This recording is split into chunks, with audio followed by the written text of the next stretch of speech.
Is it relevant to talk about what happened in 2019 when it's 2020? I don't know. We're gonna do it anyway though.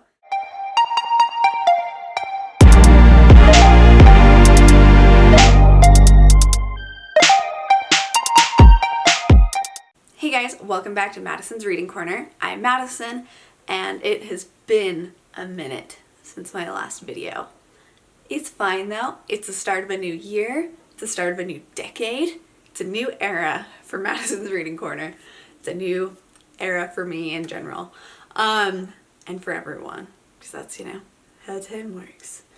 But anyways, yeah, I recently realized that there's a lot of things I want to be doing and things I want to be taking more seriously, and booktube is one of those, and just taking my reading and my writing much more seriously this year and this whole coming decade, because I want to get more serious about working towards publication and working towards completing my books and getting things done, growing my audience here. So before I get into 2020, I wanted to take a minute to reflect on 2019, where I've been, and then, in my next video, we'll be talking about where I'm going for 2020 and some of my goals, some of the things that I have planned that I'm really excited about.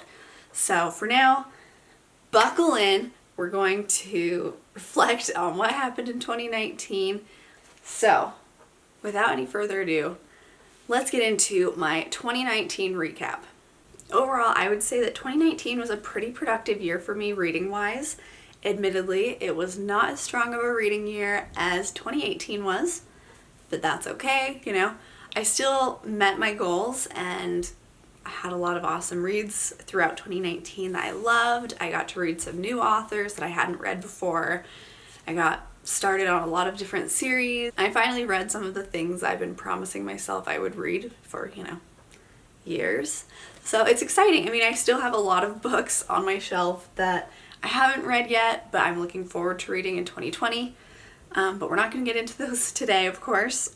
Today is just all about 2019, what I read, everything like that. So I set my 2019 Goodreads goal at 50 books, which I made. Barely, I might add. I literally finished a book on New Year's Eve and then one on December 30th as well, because I was really running behind. I had a little bit of a period this fall where I was in a bit of a reading slump and just wasn't in the mood to read, and as the weather got colder and everything, I just didn't want to do it. I wanted to sit back and watch some Netflix, play The Sims, and then, the new Pokemon came out. I just wanted to play that. That's life. But I'm back at it, and it's fine. And I ended up meeting my goals. I wasn't sure that I would. I pushed myself at the end in December to meet my goals because I knew it was going to really bug me if I was literally only 2 or 3 books shy of meeting my goal, just because I had gotten in a reading slump. So, lesson learned. I need to stay on track with my reading goals throughout the year so that this doesn't happen again, because it was very stressful. So I read 50 books this year, and Goodreads says I read about 21,000 pages, a little bit over that. So that's a pretty impressive amount. I'm pretty happy with that. And my average book length was about 428 pages. So fairly large books, not too big, not too small.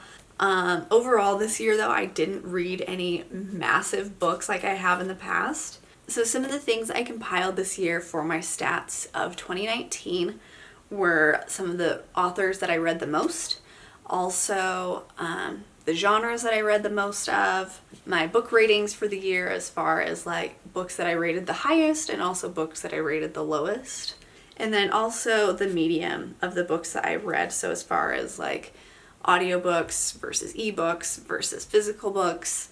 I also tracked books that I reread this year. Every year I usually have a pretty big list of books that I have reread, just because, I don't know, sometimes I'm not in the mood for something new, and I'll get into that a little bit deeper later in the video. So for starters, the author that I read the most books from was Brandon Sanderson. I usually read a lot of Brandon Sanderson. I really enjoy his writing. He's definitely my favorite author. So fun fact about Brandon Sanderson, he also is local to the area that I live. He lives in the same town as me.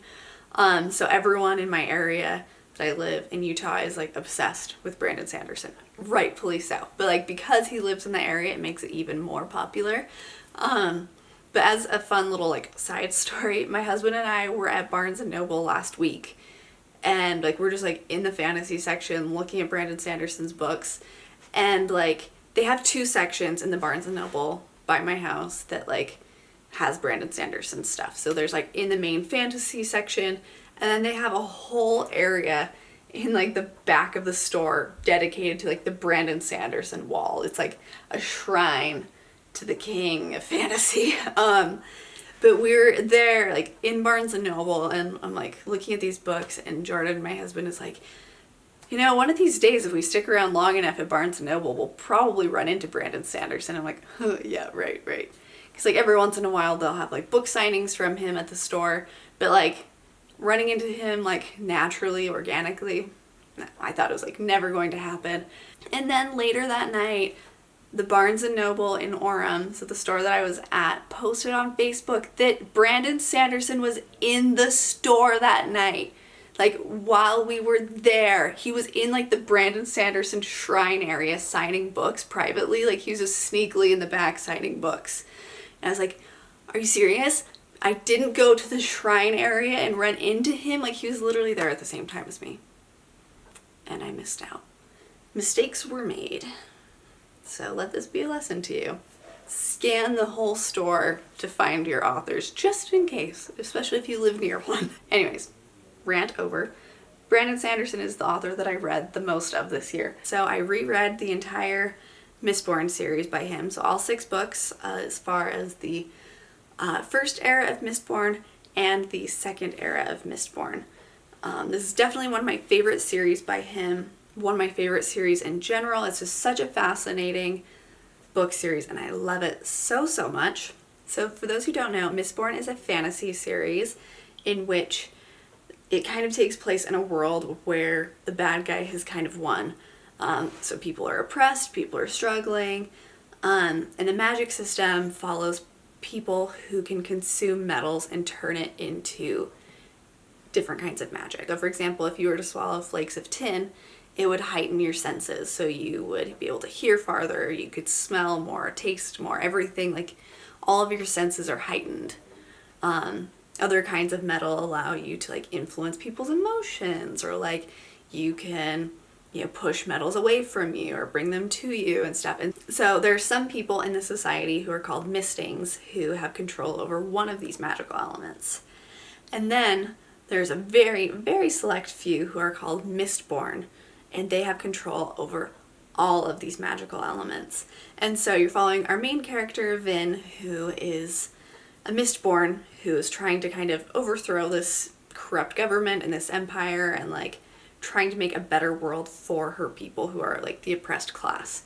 But a lot of really interesting political games, a lot of really cool magic, like such a good series. If you have not picked up Mistborn yet, you definitely should. And then the other 2 books by Brandon Sanderson that I picked up this year was the Skyward series. And I listened to both of those on an audiobook format. Skyward is Brandon Sanderson's young adult science fiction series. It's a new one that he started releasing last year, I believe. But it follows our main character, Spensa, who lives on a planet that is kind of a warfaring planet. They all are from Earth, but have since kind of spread across the galaxy and have traveled and stuff, and their people are kind of stuck on this planet and are constantly fighting an alien race that is trying to keep them on the planet. And Spensa, our main character, has always wanted to be a pilot her whole life, but she's not allowed to be a pilot because her father is cast as being a traitor to society and a coward. Yeah, so you kind of are following her story as she goes through and is trying to like navigate these waters. And I'll get into my thoughts on the series a little bit more later. And then the second author that I read the most of this year is Sarah J. Maas. And I now have a whole like Sarah J. Maas shelf. I love it. It's great. Yeah, this was the year where I started like really experimenting with Sarah J. Maas's books. Yeah, I've read Brandon Sanderson's works for years, but as far as Sarah J. Maas goes, the only book that I had read from her prior to this year was Throne of Glass, and just the first book in the series. But I'd had a couple of her other books on my shelves and I've been wanting to read it. One of my friends, Hannah, asked me to read the whole series like years ago, and I just never got around to reading all of Throne of Glass or the Court of Thorns and Roses series. But this was the year I decided to make it a priority to do so. So I read 7 of her books this year. So I read the entirety of the Court of Thorns and Roses series and then the first 2 books in the Throne of Glass series. I decided to reread the first Throne of Glass book because it had been a couple of years since I read the first one. I really needed a refresher. And it got me really excited to read the second one. And the second one I just flew through. I'm currently about halfway through the 3rd book. I was hoping to finish it by the end of 2019, but that did not happen. Luckily, I'll just finish it at the start of 2020. Started off strong. But I read all of the Court of Thorns and Roses books, so the 4 books in the series. The first 3 books are like the main books in the series, and then A Court of Frost and Starlight is a novella that she released like a year or 2 ago. But I read all 4 of them, and overall I really enjoyed the series. It's a lot of fun. I finally see the hype behind it and get why like everyone on YouTube was like obsessed with it. Of course, you know, the series is not without its faults. It definitely has some cliches. It definitely has like some questionable things, like just as far as like plot goes and like the logistics of everything. But it still was so much fun, and like it was such an addicting series and I had so much fun reading it. So for those who don't know, the Court of Thorns and Roses series by Sarah J. Maas starts as kind of a Beauty and the Beast retelling. Our main character, Faerie, is a human who lives near the fairy realm. Her family is very poor, very destitute, and she kind of has to take on like almost the Katniss role in this book as far as like being out in the woods and being the hunter and like trying to like provide for her sisters. So she's caught out in the woods one day, kills a wolf, and it turns out to have been a fairy. And as punishment for killing a fairy, she is taken into the fairy realm and has to kind of navigate the society out there. It kind of follows that Beauty and the Beast element of like a life for a life and like having to live with these fairies who are kind of beasts and stuff. And like, I don't know, the first book in this series was good. Not my favorite. But where it really picked up for me was the second book in the series, which is upside down. The Court of Mist and Fury book was so good. Like, it's a really good series. It's a lot of fun. And like I mentioned earlier, I picked up the Throne of Glass series and read the first 2 books in that series. And there are several more in the series that I have yet to read. That's part of next year's goal. Also, I recently picked up this beautiful copy of Throne of Glass, this like pretty collector's edition. You follow our main character, Selena Sardothian, who is an assassin in this magical realm. And at the start of the book, Selena is held in a prison, and in order to get clemency and like be released from prison, she has to become like the king's personal assassin. So you're kind of following her in this first book as she is like in this competition with other assassins and thieves and stuff to become the king's champion. So really interesting series, a lot of fun, a lot of, you know, YA teenage angst, but it's a lot of fun, very addictive series, and I'm very excited to see where the series go because I've heard that the 4th book in the series is super good, and I'm on the 3rd right now. I'm kind of in a weird slow part in the 3rd book, but I'm sure it'll be great once I get into it a little bit further. Anyways, I digress. It's a great series, and this was part of the many that I read. Also, I have a little bit of a cold right now, so if I am sounding a little nasally or out of breath, it is because I can't breathe. So the next aspect that I want to explore from my reading in 2019 were the genres that I read. And as is to be expected with me, my most read genre was fantasy. No surprise there, right? 34 of the 50 books that I read were fantasy books, so it puts it at 68% of my reading was fantasy. And then the next highest genre that I read was science fiction, and I read 6 science fiction books, which put me at 12% of my reading being science fiction, which I realize is a big jump from going from 68% to 12%. But, you know, I know what I like. And then 10% of my reading this year was nonfiction, so self-help books, biographies, those kind of things. And then just general fiction, I read 6% of, and then historical fiction hit in at 4% of my reading. So, I mean, I had a good spread of different kinds of books. I'm hoping to expand a little bit this year. Of course, fantasy is still going to be my primary reading thing, but I'm looking to read a lot of different kinds of books as well, branch out a little bit, try some things I don't normally read. Okay, now to get to kind of like the juicier stuff as far as things that I rated the highest and things that I rated the lowest this year, because there were a few of each. I had a lot of really good reads this year, a lot of really high rated books, and then I had a few that were rated lower.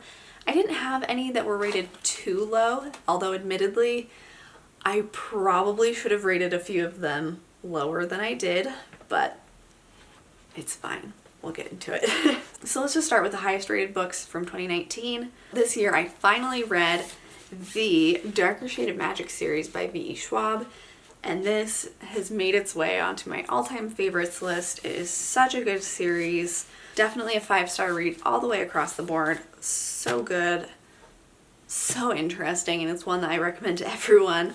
The Darker Shade of Magic series, if you don't know, is a fantasy book that mirrors our world, but kind of in the past. So there are 4 different Londons. So there's Grey London, which mostly mirrors our London. There is Red London, which is blossoming with magic. It's full of life and color. Everyone uses magic for like sport and for everyday activities. And then there's White London, where the magic is slowly dying. It's killing their world. And then there's Black London, which has been lost to history because the magic consumed it. And so you follow Kel, who is like a world hopper, and he's able to go between these different realms and travel between them as kind of an ambassador. As can be expected, where there's one person who's an ambassador who can kind of travel between these realms, there are a lot of challenges that come with it, and like political drama, and yeah, when he brings back an artifact from one of the other realms into a different realm, it creates a lot of chaos for all of the realms. And so it's just such a fascinating story. The characters are super likable, super interesting. And then the next book that I rated the highest as far as like 5-star reads was the Court of Thorns and Roses series, but more specifically, the Court of Mist and Fury book. This one was definitely a 5-star read for me. I loved it so much. I already talked about the synopsis, so I won't rehash it again. The rest of the series, as far as Court of Thorns and Roses and A Court of Wings and Ruin, were more like 4-star reads for me. But this one was so good, and just overall, I really enjoyed the series. It's super entertaining. So this one was definitely in like that 4.5, 5-star range for me the whole way through. And then another amazing read that I had this year was The Night Circus by Erin Morgenstern. Oh, what a gem this book was. I listened to it on audiobook, and the audiobook format's really good. But yeah, I just was enchanted the whole time I read this book. It takes place in our world, but in like the 1900s. It's a fantasy book that follows this circus that travels around the world. You never know when it's going to show up or where it's going to show up. And it's only open during the night, and it's full of like actual magic and wonder and great things. And so you're following these people who are kind of like competing against each other to like create the circus and make it as big as it can be. But I just was so amazed by like the beautiful lyrical writing, and it's so pretty, and like she's explaining things about the circus, and like you can sense it. Like she's talking about the caramel corn like as you walk through the circus, and like you can like taste it as you're reading it. It's just so good, and like I don't know, it just I don't have words, but I love it. It's one I recommend to everybody. You should read it too. I also loved Strange the Dreamer by Laini Taylor this year. This one was one that took me by surprise. So this isn't a book that I necessarily thought I would like.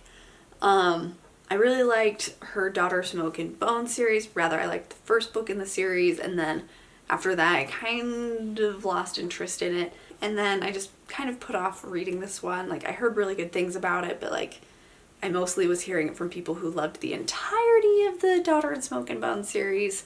But on a whim, I picked this one up. Also, look how beautiful this cover is. So, so pretty. But anyway, so this book is a fantasy book where you follow Laszlo Strange, who has kind of grown up as an orphan. He doesn't know a lot about his past, and he just has lived his life in the library studying books, mostly studying in the hopes of finding the lost city of Weep. And he has become kind of the authority on the subject. The city of Weep is one that has kind of become like folklorish in their society. Like, people talk about it in like terms of like old stories, but no one really thinks that it's real. But it's one where for some reason a chain of events have conspired in which the entire city has been lost, including its name. It's only known as Weep, and Laszlo is given the opportunity as like a caravan of people come through to find the lost city, and so he gets to travel there, and you're following his whole journey. You also follow a couple of other characters in this series, but I don't want to give any of that away because I think it's better to experience it for yourself. But overall, really interesting book, so good. And like, the thing that really pushed me over the edge to make this one of my favorite books was the ending of it. Like, it just, I don't know, it just kind of blew me away, and like, it's just one that really took me by surprise. So Strange the Dreamer by Laini Taylor is one that you should definitely read. So another book that I picked up this year that was so good was Thunderhead by Neil Shusterman. I read Scythe last year and absolutely fell in love with it, but I wanted to read a couple of other books before I came back to Thunderhead to read it.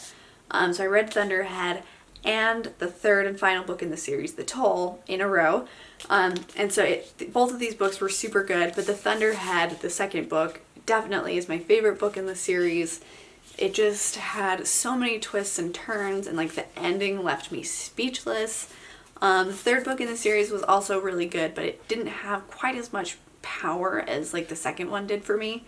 But that's okay. Like, I think all of the series is so good. But The World of the Scythe is one in which in the future mankind has defeated death. So there's no more death from old age, from illness, from war, from poverty, famine.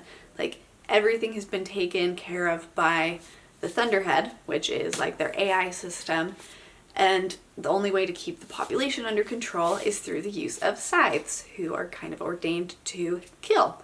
So you follow two scythe apprentices throughout the series who are kind of learning about the politics of the scythedom. You're starting to see the corruption that is happening within it. The scythes are expected to be very compassionate and like respectful, especially dealing with death and like being the ones who can actually wield death. But the reality is that there's a lot of politics, a lot of problems within it, a lot of corruption, and so you're kind of getting to see that and experience that for yourself. But this is a book that just kind of left me reeling the whole time. Like, the whole series is so philosophical, so fascinating, and it's one that like, it's a dystopia that I could actually see happening. It's not absurd. Like, there are some absurdities because it's a book, but like, I don't know, it just is so interesting, and it's one that everyone should read. So now for the more controversial of 2019 were the lowest books of the year. Things that weren't great, weren't terrible, mostly not great. And some of the books weren't like even necessarily that bad. They just, I felt like, weren't as good as they could have been, or like didn't live up to the standard of like what that author is capable of. So allow me to explain. One of those is a book by Brandon Sanderson, which definitely should come as a surprise to a lot of you, but that was Skyward, which is the book that I mentioned earlier. But I was not impressed with the first book in the series. I thought that Brandon Sanderson's writing could have been much better. He's a better writer than that. And it just felt like he was relying on a lot of YA cliches and tropes that as someone who reads a lot of YA, I know it doesn't have to be there. And so I just wasn't super impressed with it. Like in the first book, I was not very attached to the main character. I was more attached to the slug character and the AI robot spaceship than I was to the main character. But luckily in the second book, that all turned around. I was way more impressed with it. The story felt like it had a lot more depth to it, and like the character didn't feel so one-dimensional to me. So, huge improvement. But yeah, it was definitely a weird switch for me. I gave Skyward 3 out of 5 stars. Another book that I gave 3 out of 5 stars to, probably another surprise to much of the reading world, but that was City of Bones by Cassandra Clare, the first book in the Shadowhunter series. I actually had never read any of Cassandra Clare's works before, and I've heard really good things about some of her other works, but this one just didn't really speak to me. It felt very predictable, and maybe it's just because I've heard about it for so long and like I just knew what to expect. But yeah, I wasn't super excited about it, wasn't super impressed. And then another one that I read that honestly I probably should have marked lower, but I felt like I couldn't mark it lower because I loved the rest of the series so much. But this one, what was this book? Like, it was a freaking disaster. Court of Frost and Starlight by Sarah J. Maas. This thing, this book, it felt like fan fiction to me, honestly. Like, felt so corny, felt so unnecessary. Like, I don't know. This should have just been called Merry Christmas with our 2 main characters and their friends. I don't know. It wasn't great. Still, this was unnecessary. Frankly, this felt like a money grab by the publisher, and yeah, not great. Another book that I read that honestly I just didn't need to read it. I was like into the concept of it, but didn't need to read it. The book just didn't do much for me. That was The Life-Changing Magic of Tidying Up by Marie Kondo. So here's the thing. I love Marie Kondo. I love her Tidying Up TV show. I love her. She's so cute. But also I love her cleaning up style. I followed it this summer. I was super into it. I totally KonMari'd our house. This book though, I felt like I just didn't necessarily need it. It's good. It has good advice, but I felt like I got more from seeing it in practical use on the TV show than I did in the book. And then another book that is a surprise to most of BookTube probably, that I was not a huge fan of, was The Cruel Prince by Holly Black. I gave it 3 out of 5 stars. It just, I don't know. I didn't love it, which is a shame because this book series has the prettiest covers. Like, I am obsessed with the cover of The Wicked King, but I also, really enjoy the cover of The Cruel Prince. But I just didn't love this series. It follows a family of girls who have been taken from the mortal world and taken into Faerie by their father. So, you're kind of seeing them navigate this very cruel world and like seeing how horribly they're treated for being humans and stuff. And like you follow our main character Jude, who is kind of given the opportunity to like change her status and change her fate. But I didn't like Jude. A lot of people really liked her and were like, she's such a strong female character, she's great. I just found her annoying. Oh well, it is what it is. That wraps up 2019. 2019 is over. The decade, done, closed, in the books. That's what happened. Now it's on to 2020. I'm excited for it. I'm here for it. That was a long video. I'm sorry. I'm sorry that took forever. Like, did I expect it to be that long? No, I never do. When I plan videos, I'm like, this won't take that long. And then I talk and talk and talk and talk and talk forever. Sometimes my synopses of books just take up the whole video.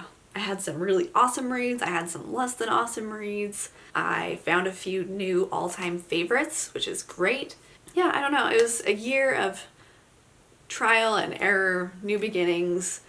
And now that we're into 2020, I can have even more new beginnings and I can like start moving on to doing some of the things that I am most excited about. Be sure to check in next week to see my 2020 goals. And yeah, thank you guys again for watching. If you like this video, be sure to press the subscribe button down below. Also, be sure to give this video a huge thumbs up. Be sure to tell me in the comments down below what some of your favorite things were that you read in 2019. Also, if you want to tell me anything that you're planning on reading in 2020 that you're excited about, let me know that too. I'd love to hear from you guys. So, thank you guys so much for watching, and I'll see you next time. Bye!